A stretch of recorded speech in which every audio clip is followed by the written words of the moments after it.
जो बिल्कुल भी नहीं भूलने हैं, स्किप नहीं करने हैं। डू यू एग्री डिसएग्री में हमेशा 100 ही जाना है आपको। ओके, ये नोट डाउन कर लो। अगर agree, hi everyone, this is Abhay Sharma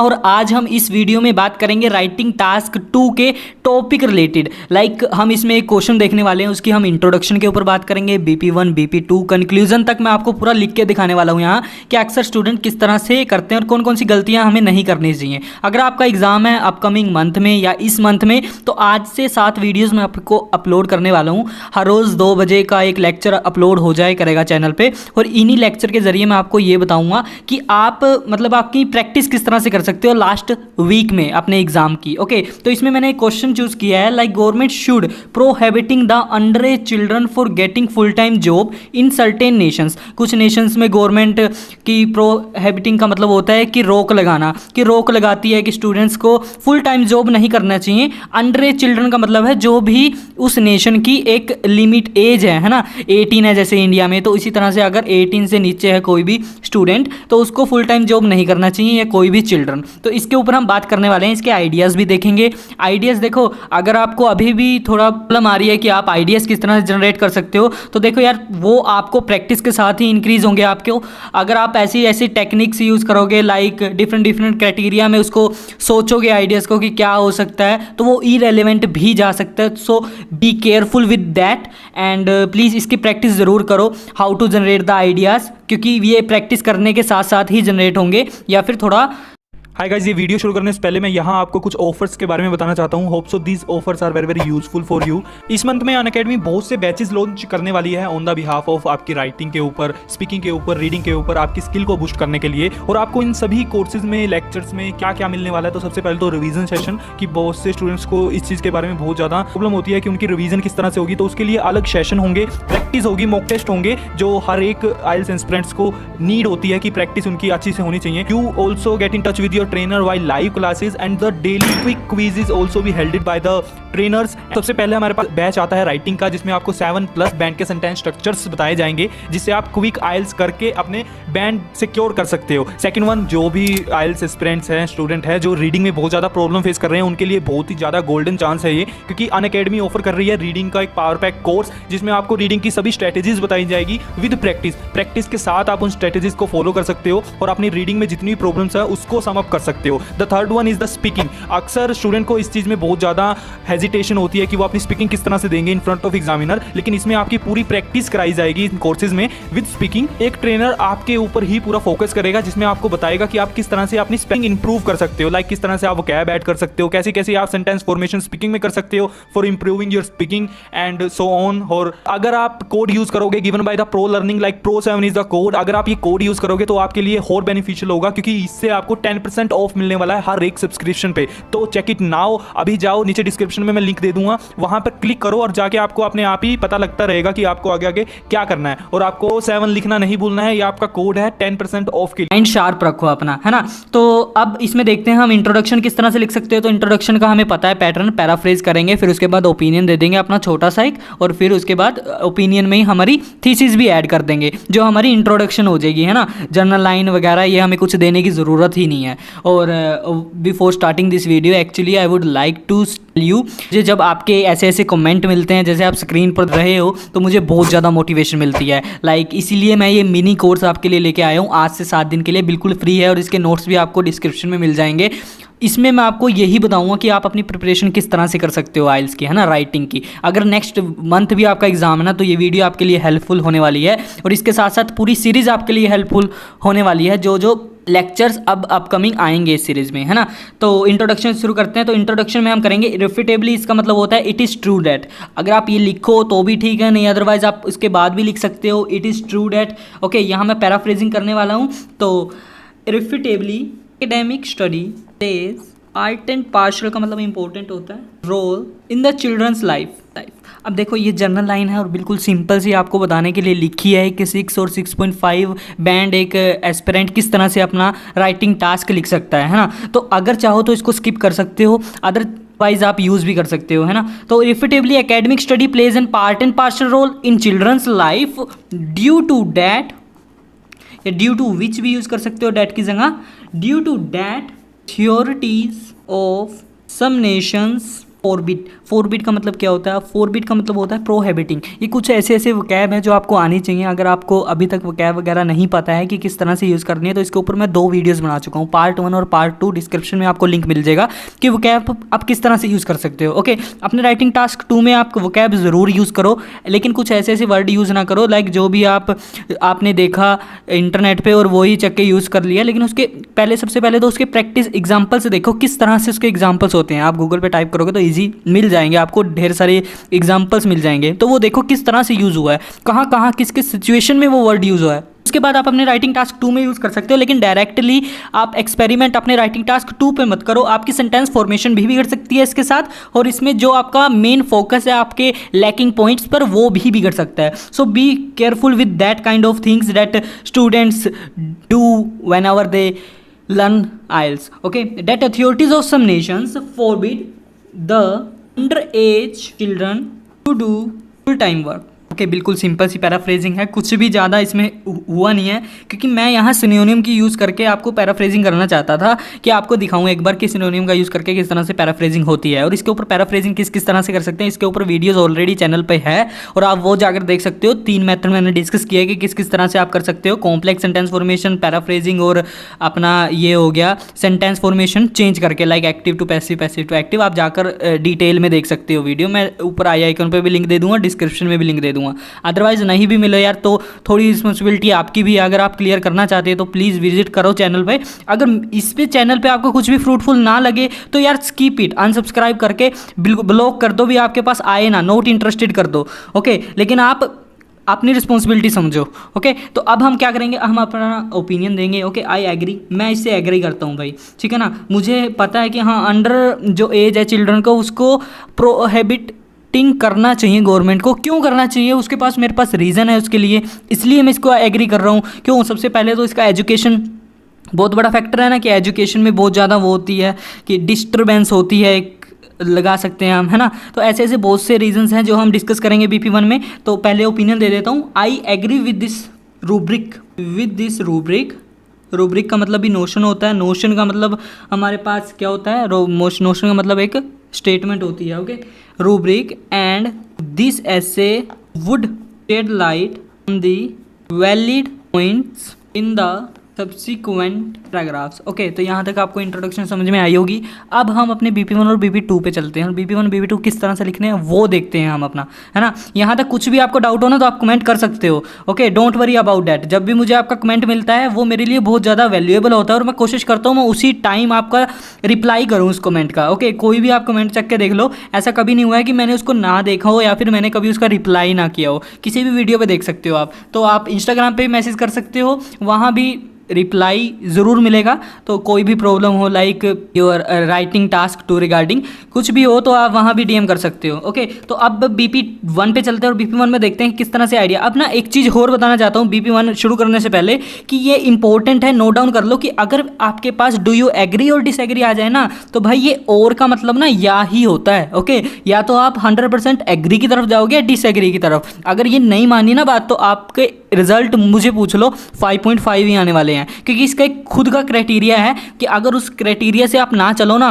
तो आपका बैंड स्कोर डिडक्ट होगा ही होगा, चाहे आपने जैसा मर्जी टास्क लिख रखा हो। ओके, डू यू एग्री और डिसएग्री में 100% या तो एग्री होना है आपको या डिसएग्री। अब कई स्टूडेंट्स कहते हैं यार मेरे पास तो पॉइंट नहीं होते। यार जो भी स्टेटमेंट है ना तो वो स्टेटमेंट इसी तरह से देते हैं कि उसके पॉइंट ईजिली निकल जाए, फाइंड आउट हो जाए। तो प्लीज़ थोड़ा सा अपने माइंड को शार्प रखो, इसके बारे में पढ़ने की कोशिश करो। जो भी आपको ऐसे लिखे ना तो उसका पहले सैंपल आंसर पढ़ो। जब भी आप लिखो अपने इंस्टीट्यूट पे जाते ही होंगे, इंस्टीट्यूट पे वहाँ जाके जो भी लिखते हो ना टास्क, घर आके उसका एक सैंपल आंसर पढ़ो ताकि आपको आइडियाज़ कलेक्ट हो। जो भी आइडियाज़ कलेक्ट होते हैं ना यार याद कर लो, चाहे क्रैमिंग करो, कुछ भी करो, उन आइडियाज़ का यूज़ करो। क्योंकि ना 7 बैंड 8 बैंड ये बैंड कहाँ डिपेंड कहाँ करते हैं हमारे आइडियाज़ पे, कि आपकी थिंकिंग क्या है अबाउट अ पर्टिकुलर सिचुएशन। एक पर्टिकुलर सिचुएशन के बारे में आप क्या सोचते हो और कितनी अच्छी फॉर्मेशन करते हो, कितनी अच्छी तरह से आप एक दूसरे जो मतलब कि नेटिव स्पीकर है उसको किस तरह से आप समझा सकते हो। बिल्कुल सिंपल वही चीज़ हमें इसमें लिखनी होती है। ओके, और फॉर्मली,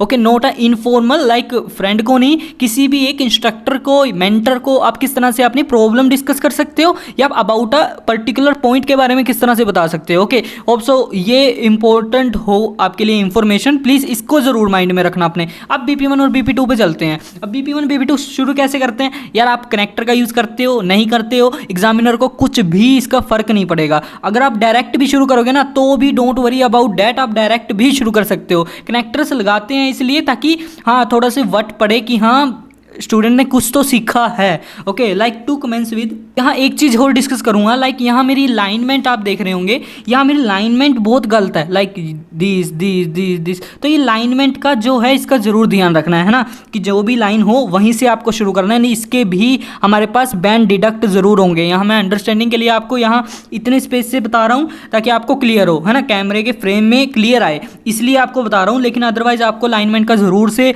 अच्छी तरह से ध्यान रखना है। ओके ये हमारा पॉइंट इंपॉर्टेंट है, ये भी ध्यान रखना। और भी ऐसे ऐसे पॉइंट्स होंगे आगे जो आपको आगे वीडियो में बताऊंगा। To commence with the favour of notion, इसका मतलब क्या है, with the favour of notion. अब इसका मतलब है जिस भी फेवर में मैं हूँ ना, मैं उसी फेवर मतलब नोशन को एक्सप्लेन करने वाला हूँ। अब लाइक अब मैं टॉपिक रिलेटेड स्टेटमेंट भी दूंगा अपनी, है ना। टॉपिक रिलेटेड स्टेटमेंट किस तरह से दूंगा वो भी आपको बताऊंगा। एक तो होता है इंटेरोगेटिव वे, इसके ऊपर जल्दी ही वीडियो आने वाली है कि इंटेरोगेटिव वे हम किस तरह से यूज़ कर सकते हैं टॉपिक रिलेटेड स्टेटमेंट में। लेकिन इसमें मैं सिंपल बताने की कोशिश करूँगा। Like there are innumerable factors behind the proposition, proposition को भी हम रूब्रिक कहते हैं, रूब्रिक को हम नोशन कहते हैं और नोशन को स्टेटमेंट कहते हैं। प्रेपोजिशन ओके अब कई स्टूडेंट्स, मैं ना राइटिंग चेक करता हूँ तो कई स्टूडेंट्स ऐसे ऐसे यूज़ करते हैं, फर्स्ट एंड द फॉरमोस्ट। तो एक चीज़ बताऊँ तो इसमें द ज़रूर आता है, the first and the foremost, the first and the foremost. Foremost point is that going to do the full time work. Okay या फिर आप ये लिख सकते हो to do work on the daily basis या on the full time basis, comma children keep stress on their mind, do not concentrate on their academic study। ये academic ही भी लिख सकते हैं, इसका मतलब भी एकेडमिक का मतलब भी स्टडीज़ ही होती है हमारी जो एलिमेंट्री स्टडीज़ होती हैं। As a result children can not हमेशा एक साथ आता है, कहीं स्पेस वगैरह नहीं होता इसमें। Can not able acquire the success in their life. अब एक चीज़ और, यहाँ हमने सक्सेस का यूज़ किया है, इसकी जगह आप ब्रेक थ्रो का यूज़ कर सकते हो। लाइक ब्रेक थ्रो का मतलब भी हमारे पास सक्सेस होती है और ये काउंट होता है as a vocab word. Okay तो जल्दी जल्दी में मैंने सक्सेस लिख दिया, ब्रेक थ्रो भी यूज़ कर सकते हो इन देयर लाइफ। अब यहाँ मैं एग्जांपल देना चाहता हूँ। अब एक चीज़ देखो, मैंने यहाँ एक एक्सप्लेन किया आइडिया, अब नेक्स्ट में मैं एक एक्सप्लेन करूँगा, लेकिन इसको अच्छी तरह से एक्सप्लेन करने वाला हूँ।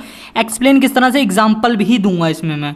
टू एग्जाम्पलीफाई में यहाँ ई आता है ना कि ए, ये बहुत से स्टूडेंट्स गलती करते हैं, तो please be careful with that kind of spellings. जो ईजी है उनकी तो स्पेलिंग मिस्टेक ना करो तो बेटर है। To exemplify research of Oxford university, यहाँ ऑक्सफोर्ड का ओ कैपिटल आएगा। जब भी मैं चेक करता हूँ यार आपकी स्मॉल ही यूज़ करते हो, लाइक दिल्ली यूनिवर्सिटी, उसकी भी मैंने कल ही टास्क चेक किया था, उसमें भी स्मॉल डी का यूज़ किया गया था। एक्चुअली किसी भी यूनिवर्सिटी के बारे में हम बात करते हैं ना, किसी भी कैंपस के बारे में, पर्टिकुलर थिंग के बारे में बात करते हैं तो उसका हमेशा हम कैपिटल ही लिखते हैं। अब लाइक किसी लाइब्रेरी के बारे में बात कर रहे हैं, अगर लाइब्रेरी का नाम ही ऑक्सफोर्ड लाइब्रेरी है तो उसका ओ बड़ा होगा। ओके अगर लाइब्रेरीज़ है, कोई भी लाइब्रेरीज़ है तो उसका एल लाइब्रेरीज़ का छोटा होगा, नहीं तो एल भी बड़ा हो सकता है। ओके तो इस चीज़ पे बहुत ज़्यादा फोकस रखना है। To exemplify research of Oxford university found that state that millions of children do not have या have do not much time give their parents family and they not able to reduce their stress। तो आपको ये पूरा BP समझ में आया होगा। अब देखो मैंने ना बीपी में क्या किया, पहले मैंने आइडिया किस चीज़ का दिया कि यार अगर वो डेली रूटीन पर काम करते हैं तो स्ट्रेस ले लेते हैं, है ना। यहाँ बहुत से पॉइंट आ सकते थे लेकिन स्टूडेंट्स यूज़ ही ऐसे पॉइंट करते हैं। अब ऐसे पॉइंट्स यूज़ करोगे लाइक उनको मतलब ठीक है, पॉइंट भी ठीक है कि स्ट्रेस ले लेते हैं, सही बात है, स्ट्रेस ले लेते हैं। फिर उसके बाद मैंने उसको एक्सप्लेन किया, फिर उसके बाद एग्जाम्पलीफाई किया। एग्जाम्पलीफाई में ना आप कुछ भी बोल सकते हो, कोई भी रिपोर्ट चक के आप लिख दो बस। To exemplify research of Oxford university found that, ऐसा पता लगाया गया है कि जो भी आप लिखना चाहते हो लेकिन रेलेवेंट होना चाहिए आपके आइडिया से। आपका आइडिया क्या है? स्ट्रेस लेते हैं, हाँ स्ट्रेस लेते हैं, वही तो मेरा एग्जांपल है। Million of childrens have do not much time to give their parents, या to spend with their parents, give नहीं तो स्पेंड लिख सकते हो, spend with their parents and family लिखो, पेरेंट्स की जगह फैमिली लिखो, and they not able to reduce their stress. Like जब भी हम किसी से बात करते हैं, फैमिली मेम्बर से बात करते हैं, तो कहीं ना हमारा स्ट्रेस रिलीव हो जाता है ना। आपको पता होगा कि बहुत सी ज़्यादा शेयरिंग मतलब इमोशनल टच होता है पेरेंट्स के साथ या फैमिली के साथ, तो स्ट्रेस होता है जो वो बहुत ज़्यादा रिड्यूस हो जाता है। लेकिन यहाँ मैं एग्जांपल में वही बात कर रहा हूँ कि मिलियन ऑफ, अब यहाँ आप 80% भी लिख सकते हो या 80 मिलियन भी लिख सकते हो, ऐसा कुछ भी फर्क नहीं पड़ेगा आपके एग्जाम्पल पे, या फिर आपके बैंड स्कोर पे कुछ भी डिडक्शन वगैरह नहीं होगी, क्योंकि एग्जाम्पल्स होते ही इसलिए है क्योंकि एग्जाम्पल्स लाइक अब एग्जामिनर ये पूरा सर्वे तो देखने से रहा कि आपके टास्क को चेक करने से की जगह वो सर्वे देखेगा, पहले वो देखेगा सिर्फ आपकी फॉर्मेशन की फॉर्मेशन ठीक है या नहीं, या आइडिया रेलेवेंट है या नहीं। यस आइडिया रेलेवेंट है, एग्जाम्पल रेलेवेंट है, तो डोंट वरी अबाउट दैट, सिर्फ फॉर्म अच्छी से करना। अब एक एग्जाम्पल आप इसका मुझे नीचे डिस्क्रिप्शन में लिख के ज़रूर बताना, मैं अभी इसी टाइम आपको चेक करके बताऊंगा। और कल से ना 2 बजे वीडियोज़ आनी शुरू हो जाएगी कल से, ओके। तो 2 बजे मैं आपका वेट करा करूँगा हर रोज़, ओके। लाइक नेक्स्ट 7 डेज़ और 8 डेज़ मैं हर रोज़ आपको इसी तरह से टीच करूँगा, लाइक कौन कौन से क्वेश्चन है जो इंपॉर्टेंट है, जो आने के चांसेस जिनके ज़्यादा हैं in your upcoming exam, okay. तो be jewel with your time, okay. और 2 बजे हम यहीं मिला करेंगे। अब BP2 पे चलते हैं। BP2, अब एक चीज़ देखो, मैं 100% एग्री हुआ था, तो अब मैं नेक्स्ट BP में क्या लिखूँगा? एग्रीमेंट के ही पॉइंट लिखूँगा। अब यहाँ मैंने एग्रीमेंट के लिखे, नेक्स्ट BP देखते हैं जिसमें हम एग्रीमेंट के पॉइंट लिख सकते हैं। मैं फर्दर मोर भी यूज़ कर सकता हूँ। देखो नेवरदलेस, नंदालेस इनका यूज़ नहीं करना है, वो हम कंट्रास्ट के लिए करते हैं। अब यहाँ मैं यूज़ करूँगा फर्दर मोर। अब मैं सेकंड आइडिया दूंगा अपना, children also keep the family pressure on their mind owing to that या ओइंग टू विच। अब एक चीज़ ध्यान से सुनो, अब जो मैंने फर्स्ट सेंटेंस यूज़ किया था यहाँ, उसमें ना मैंने कोमा का यूज़ किया था ओइंग टू, ड्यू टू का स्ट्रक्चर के बाद, है ना, लाइक ओइंग टू के बाद, मुझे अभी याद नहीं, यहाँ शायद सेकंड में किया था इसमें, या owing to do the full time work, उसके बाद मैंने कोमा का यूज़ किया था। लेकिन मैंने यहाँ ही कोमा का यूज़ नहीं किया, वो क्यों? जब भी हम ओइंग टू, ड्यू टू, ठीक है, ये सभी 2 चीज़ें अगर हम सेंटेंस के बीच में यूज़ करते हैं तो हम कोमा का यूज़ नहीं करेंगे, या बिकॉज ऑफ का भी, है ना, बिकॉज ऑफ। लेकिन अगर हम इससे ही शुरुआत करते हैं तो हम कोमा का यूज़ करेंगे, ये चीज़ ध्यान रखना, ओके। कई स्टूडेंट्स मिस्टेक करते हैं। Pressure on their family member due on their mind owing to which, जिसके कारण they do not spend their time to learn the fruitful skills that can be help them in their future to get success। तो यहाँ ये मैंने point use किया है, ये point आपको ठीक लगा होगा, आई नो, ठीक है। तो इस तरह से हमें एक्सप्लेनेशन करनी है। अब मैं लास्ट पॉइंट देने वाला हूँ, तो लास्ट के लिए मैं कौन सा कनेक्टर यूज़ करूँगा? सॉरी अगर आपको दिख ना रहा हो, मतलब कि ठीक ना हो तो भी, अब मैं कौन सा यूज़ कर सकता हूँ कनेक्टर? अब मुझे अपना ना लास्ट आइडियाज़ देना है यार। लास्ट आइडिया किस तरह से दूंगा? अब लास्ट आइडिया देने का मेरे पास एक वे है, लास्ट बट नॉट लिस्ट। इसी के साथ एक कनेक्टर यूज़ करता हूँ, last but not least. Another major point to be considered is poverty भी हमारा एक पॉइंट कंसीडर हो सकता है। क्यों हो सकता है पुअर्टी? क्योंकि पुअर्टी के कारण भी कहीं फुल टाइम वर्क करना पसंद करते हैं rather than doing study, okay. तो पुअर्टी भी एक पॉइंट लूँगा मैं। Due to poverty, due to that, जिसके कारण कोमा का यूज़ नहीं करना, children can not get the proper education and do not aware about their rights, about their rights. अब यहाँ भी मैं एग्जाम्पल देना चाहता हूँ ताकि दोनों पैराग्राफ मेरे एग्जाम्पल के साथ कवर हो। देखो यार, एग्जाम्पल आपका बहुत 100% अच्छा इम्पैक्ट पाता है आपके किस पे? आपके राइटिंग टास्क 2 पे। तो प्लीज़ एग्जाम्पल ज़रूर दो अपने बीपी में, है ना। बीपी भी पूरा लगेगा कि हाँ एक्सटेंडेड बीपी है, आप इजीली लिख सकते हो जितना भी आपको कहा जाए, ओके। तो 250 वर्ड्स आपके बिना एग्जाम्पल के भी कवर हो जाएंगे, लेकिन एग्जाम्पल फिर भी ज़रूरी होता है। अगर आप एग्जाम्पल देते हो तो आप अपना आइडियाज़ ईजिली क्या कर सकते हो, एक्सप्लेनेशन ईजिली कर सकते हो। तो अवेयर अबाउट देयर राइट्स, तो यहाँ सिंपल सा 4 एग्जाम्पल लिखूँगा, और उसके बाद मैं पहले कैसे एग्जाम्पल दिया था, रिसर्च दी थी ना, तो यहाँ एक सर्वे दे सकता हूँ। According to a survey,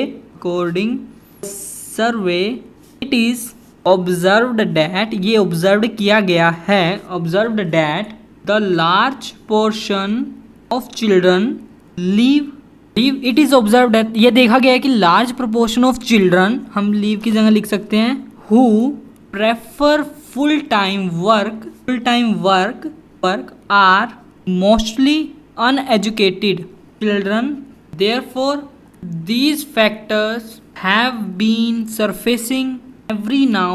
okay, तो इस तरह से हम अपना एग्जाम्पल दे सकते हैं। एग्जाम्पल में मैं बताना चाहता हूँ कि अकॉर्डिंग टू सर्वे ये पता लगाया गया है कि जो भी फुल टाइम वर्क करते हैं ना, वो मोस्ट ऑफ द स्टूडेंट्स होते हैं जो अनएजुकेटेड हो, चिल्ड्रन हो, अनएजुकेटेड हो, लाइक लैक ऑफ एजुकेशन का फैक्टर हम इसमें ऐड कर सकते हैं। और उसके बाद मैंने एक ओवरऑल दिया, छोटा सा आप यूज़ कर सकते हो, therefore these factors have been surfacing every now, कि हर हालत में ये ही कुछ फैक्टर्स हैं जो सामने आ रहे हैं। ओके, तो इस तरह से यूज़ कर सकते हो। अब इंपॉर्टेंट हमारा कंक्लूजन है, तो टू कंक्लूड लिख सकते हैं, इन कंक्लूड लिख सकते हैं। Okay, in conclusion I tend to reiterate that, मैं ये कहना चाहता हूँ, ऑल्दो, अब ऑल्दो की जगह हम वाइल का स्ट्रक्चर यूज कर सकते हैं, although work is essential to collect the life experience, हालांकि वर्क ज़रूरी है किसके लिए, अपना मतलब लाइफ एक्सपीरियंस काउंट करने के लिए, और खुद के लिविंग एक्सपेंसिव के लिए भी हमारे पास ज़रूरी है वर्क करना, ये भी ऐड कर सकते हो।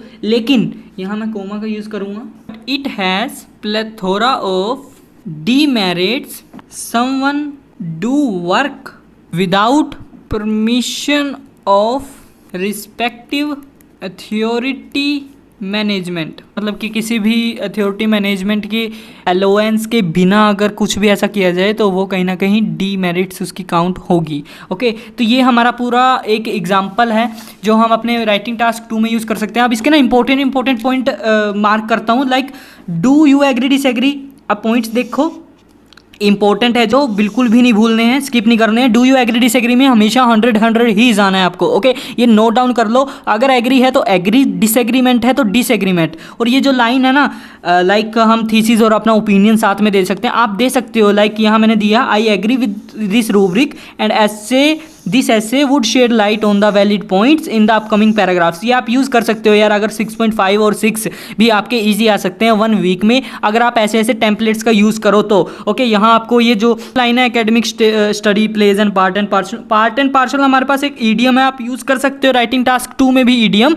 ओके, लेकिन ऐसे ईडियम यूज़ कर सकते हो जिनका कुछ मीनिंग हो। ओके, मतलब कि जो इजी हो, ज़्यादा कोई एंड फास्ट एंड फ्यूरियस जैसा कोई भी वो ना हो इसमें, आप हार्ड मत यूज़ करो, मेनली तो यही बोलना चाहता हूँ। ओके, और मैं तो कहता हूँ कि जर्नल लाइन आप यूज़ ही मत करो, सीधा पैराफ्रेजिंग करो, उसके बारे में बता चुका हूँ मैं पहले, है ना आपको। अब यहाँ मैंने यूज़ किया कनेक्टर का टू कमेंस विद आप यूज़ कर सकते हो यार, अगर आप बिगिनर हो तो यार प्लीज़ यूज़ करो। ओके, अगर मतलब आपको आइडियाज़ में एक्सप्लेनेशन अच्छी तरह से नहीं होती आपके पास, तो ऐसे कनेक्टर्स लगा के भी आप अपने वर्ड पूरे कर सकते हो। अब to commence with the favour of notion का मतलब होता है, फेवर ऑफ नोशन का हमारे पास मतलब होता है कि जिस भी फेवर में मैं बात करना चाहता हूँ उसको। अब यहाँ टॉपिक रिलेटेड स्टेटमेंट मैंने दी है, they are innumerable factors behind the proposition, तो ऐसे यूज कर सकते हो। अब ऐसे कनेक्टर भी यूज कर सकते हो, the first and the foremost. अब द यहाँ जरूरी है, the first and the foremost, ये भी आपका काउंट होने वाला है वो कैब में। Okay, point is that, like जो भी मैंने एक्सप्लेनेशन लिखी, ओके, उस तरह से आप लिख सकते हो। And the another one further more, यहाँ मैंने एक कनेक्टर का यूज़ किया, further more. And the children also keep the family pressure on their mind. Okay, जो भी मैंने आइडियाज़ लिखे वो आप यूज़ कर सकते हो, एक स्किप कुछ भी नहीं करना है। और अब ये लास्ट बट नॉट लिस्ट, ये भी आप कनेक्टर यूज़ कर सकते हो, लास्ट बट नॉट लिस्ट। जब भी आप अपना लास्ट आइडिया दो, और प्लीज़ एक चीज़ मेरी ज़रूर सुनना कि आप अपना ना टू एग्जाम्पलीफाई करके, like research of Oxford university, Oxford का ओ बड़ा हमेशा, यूनिवर्सिटी का यू भी आप बड़ा रख सकते हो, फाउंड दैट। तो इस तरह के आप एग्जाम्पल्स यूज़ ज़रूर करना। ओके, कुछ भी ज़्यादा हार्ड नहीं है, आप प्रैक्टिस करोगे तो ईजी आपको लगेगा और ईजिली हो भी जाएगा। फिर भी कुछ भी प्रॉब्लम हो तो मैं इंस्टाग्राम पर आपके लिए ही हूँ और चैनल भी आपके लिए ही है, आप प्लीज़ कमेंट करना, मैं आपका रिप्लाई ज़रूर करूँगा कि किस तरह से आप कर सकते हो। अब जैसे यहाँ मैंने फॉर एग्जांपल दिया, एक्चुअली ना एग्जांपल से होता क्या है, ये हमें इजी होता है अपनी एक्सप्लेनेशन को एक्सप्लेन करने में। कोई भी एक आइडिया हो उसे या तो 2 लाइन में सम अप करना है ना, या फिर हम 3-4 लाइनों के साथ एग्जांपल भी दें तो क्या कितना ज़्यादा फर्क है ना। तो इसी तरह से हम यूज़ कर सकते हैं। लाइक अगर आपके पास एक ही आइडिया है, ज़्यादा आइडियाज़ आपके जनरेट नहीं हो रहे हैं, तो क्या करोगे आप एग्जाम्पल भी ऐड कर सकते हो। एग्जाम्पल किसी भी एक सर्वे या रिसर्च के ऊपर बिहाफ हो तो वो आप इजीली कोई भी मतलब एग्जाम्पल, कोई ट्रूथ ना हो, सच ना हो, झूठ ना हो, कुछ भी ना हो, सिर्फ आपकी एक मनगढ़ंत आपके माइंड की एक एजम्पशन हो, आप उसको भी यूज़ कर सकते हो। ओके, और इसमें हमने इन कंक्लूड का यूज़ किया।